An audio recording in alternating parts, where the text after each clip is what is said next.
Hello NASCAR fans, Chris Terrell here with Jaeger Bombs Fantasy Sports to bring you a preview of the NASCAR Xfinity Series at Indianapolis this weekend. Before we get into that, let me tell you a little about my Patreon. If you're looking to get a copy of my sheets, I do multiple sports. I do right now we've got PGA, we've got NASCAR, we've got NHL coming back, NBA coming back, KBO going on right now. The MLB is coming back here July 23rd, 24th. So we got a lot going on. The UFC sheet is going to be up as well. That's back next week. I've been handling that as well. We got League of Legends, which is coming back as a package as well. NFL will be coming right around the corner. We're already into July here. So it's $5 per sport. Or if you come down to the All Sports Access at the bottom, you're going to get all my sheets for $10. That also gives you access into my Slack chat. I'm in there daily answering questions, providing even more info than are already on the sheets, as well as I do some articles that I post in there as well as on Patreon. And then you can also get access to my core lineup. So it's pretty much just a lineup with 3 or 4 players in it, leaving a few open for you to go and use the tools that I give you to go and fill those in and use those lineups every week. It's the lineups that I use, so I just share them with you if people want to use them, maybe just get some ideas. So with that, let's jump into this week's sheet. It's going to be a little bit different on the Xfinity Series side of things at Indianapolis. They're going to use the new use the road course at Indianapolis this time. This is going to be the first time any NASCAR sanctioned event has used the Indianapolis road course. It's the Pennzoil 150 at the Brickyard. So we don't have any track history this year. So we're just the couple things that I put on the sheet here that you're going to notice right away is we've got track type history. So that's going to be road courses last year, and there's 4 of them. We have Elkhart Lake, we've got the Charlotte Roval was the last one last year that was in the playoffs, and then we've got Mid-Ohio, and then Watkins Glen. So we're going to be looking at those 4 tracks for the road courses. That is the track type history. It says last 2 years. That is incorrect. That is just the last year. And then we're going to look at current form. This is since the return from the COVID-19 break. And then we've got the season form. And then something that's new this week that we haven't seen in a while is practice. So because it's the first race on the road course, they give them 2 practice sessions on Friday afternoon. So I've got that data up here. We've got practice 1 rank. We've got the lap time, and then practice 2 rank in the lap time, the average lap time for every driver, and that rank there, which I've got weighted right now at 30%.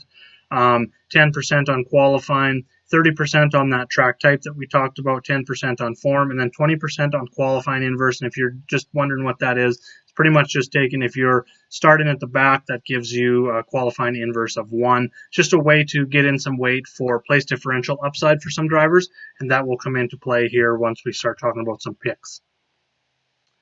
So that's the sheet this week. So we've got a little bit of limited data, but we do have enough to get us by. Pricing came out after qualifying. Practice just kind of got wrapped up, so let's jump in. Obviously, the top play in the model, most expensive driver by $1,000 here is AJ Allmendinger. Really good on road courses. He has had a win, 3 top 5s in the 4 road courses last year, led 54 laps, second to only Austin Syndra. Probably number 1 just be based on place differential alone because he is starting back in the 30th position. So you give him even a 5th place finish, that's 25 points just on place differential alone, and we all know he's got winning upside. Number 2 in my model, and there is a path this week where we can run both of them together, is Austin Syndra, even at 10-5. He's starting 10th. He won twice and finished all 4 road course races inside the top 5 last year. That led everyone that ran 4 races. He's the only one that did that. Average finish of 1.8. So just absolutely ridiculous that him on road courses. So he's going to be number 2 for me. They're right up there. And like I said, there is a path you can run both of them together this week, and I will be doing that in quite a few. We'll talk about some of the value plays that we can fit with him here in just a little bit. Going down the list, some other guys that stand out, obviously Chase Briscoe. He's number 3 in the model. He was top 10 in all the races, all the road course races. Didn't really show a whole bunch of upside. This is why I lean Syndra and Allmendinger as my top 2 a little bit more. So I won't have as much exposure to Briscoe just because I'm going to have so much of the top 2 up there. They've just shown more upside on the road courses. Even though Briscoe starting 12th, I will take the more upside with Syndra starting 10th and Allmendinger starting 30th. They both got winning upside. Even though Briscoe's been red hot this year, he's already got 4 wins, leading the series in points. Going down a little bit more, don't mind Gregson. He finished 3 top 5s in 4 road course races last season, all 4 inside the top 10, 6.0 average finish. He's been good with 5 top 5, 6 top 10s, and a 7.4 average finish since the return, so really good there. That's tied for 3rd in this field this week. And he's starting 8th, so probably Allgaier, Briscoe are a little bit more of a GPP play for me. While Allmendinger and Syndra are going to be my core plays. So if you're looking to pivot, I don't think you need to pivot off both of Syndra and Allmendinger, but if you're going to be pivoting off the superstars and scrubs that I'm kind of describing here, definitely take Allmendinger or Syndra and pair him with like Briscoe or Gregson. That's going to give you quite a bit more savings, especially if you eliminate Allmendinger there. Possibly he gets in a crash coming through the field, something like that. You always got to play those variants. So I'll probably have about 60% exposure to Allmendinger. Probably right around the same for Syndra, and then those other lineups together, I'm probably going to have them together in about 40% of lineups, and that other 20% exposure to each of them will be one of them with probably like a Briscoe, Gregson, or going down into this mid-range levels, kind of where I'm going to head it next, is Alex Labe and Jeremy Clements. So they are, we'll slide over and just look at their starting positions here, 22nd and 21st. So they're starting outside the top 20, which is good to see. They've both got average finishes right around 10.5 and 11.5 for them, respectively, on the 4 road course races last year. So that's really good to see. That's about a 8 or 9 potential place differential upside if you're just going off of how they finished in those road courses last year. And then, finishing 21st. We also want to remind you that when you're comparing drivers, say those two together, or you want to compare a couple lineups, I'm working on a tool to go with the new fantasy matrix. So you can come over here and look, Austin Cindric, let's say he gets up front, he starts leading some laps. I believe there's 60 laps in this race. Let's just say, for instance, he leads 30, half the laps. That's going to put him at a win at 62.5 points. This is where Allmendinger is the top guy for me this week, is just simply because this is going to actually be Josh Palicki. I'm going to update that right now. He is in the 99. There was a mistake there. So leading 30 laps, Cindric will get 62.5. If Allmendinger leads 0 laps, finishes 6th, he's going to have this about right around the same amount of points, depending on fast laps and that sort of thing, because this sheet here, this matrix, is only looking at the projected laps led. It's looking at place differential, and it's looking at finishing position points. It's not looking at fast laps.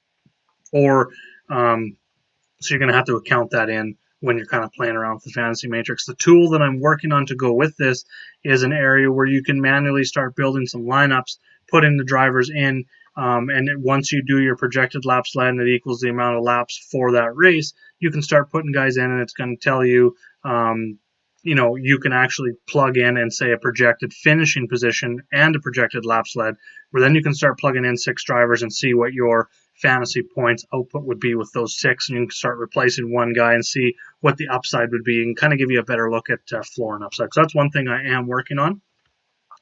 So let's continue back here. Labe and Clements are going to be my 2 mid-range guys that I like, especially if you're going with like a balanced build, or I'll at least have one of them even in my stars and scrubs lineup. And then going down, something interesting this week is Timmy Hill is going from the 66 car. Chad Fincham was in the 13. Timmy Hill was in the 66. They are switching this weekend. Fincham's in the 66. Hill's in the 13. What's interesting about that is the 13 car had normally started and parked with Chad Fincham in it last year in all 4 of the road course races. So Hill actually had some success on them. As you can see, he raced in 2 of them. He had a top 20, 22.5 average finish, which is all right, which I don't mind there at all. But Fincham, being that he started and parked in all of them, kind of had me look into it a little bit more. The 13 car has sponsorship this weekend, while the 66 does not. So I'm expecting Chad Fincham to start and park in this race, and I'm expecting Hill to run the whole race just because of that. With his success, I think he makes a good value play, probably even a core play at 7,100, being that he's starting back, I think it's 35th, 34th. So he gives you, even at a 20th place finish. We'll go look at the matrix here real quick with Timmy Hill. Here he is here. So we slide over and we look at a 20th place finish. He's going to get 38 DK points for 7,100. That is something I will definitely take. from him. You know, we're looking at 38 divided by 7.1. We're looking at about 5.4x return at a 20th place finish. I think he's got upside, maybe even that 15th. It's going to give you 48, so that's huge. Even the safety blanket around that 25th is going to give you 28 to 30 points, and I think that's fine.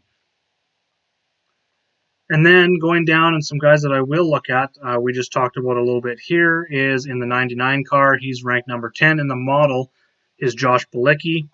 Didn't run those races last year. Or sorry, I have to update this here. I had Parsons in here, so I'm going to have to update a couple things for him. 4 races. He finished top 20 in 2 of them last year, so he was 26th at the Charlotte Roval, 20th at Elkhart Lake, 17th at Mid-Ohio, and 26th at Watkins Glen. So he's kind of got that 15th place upside in this car.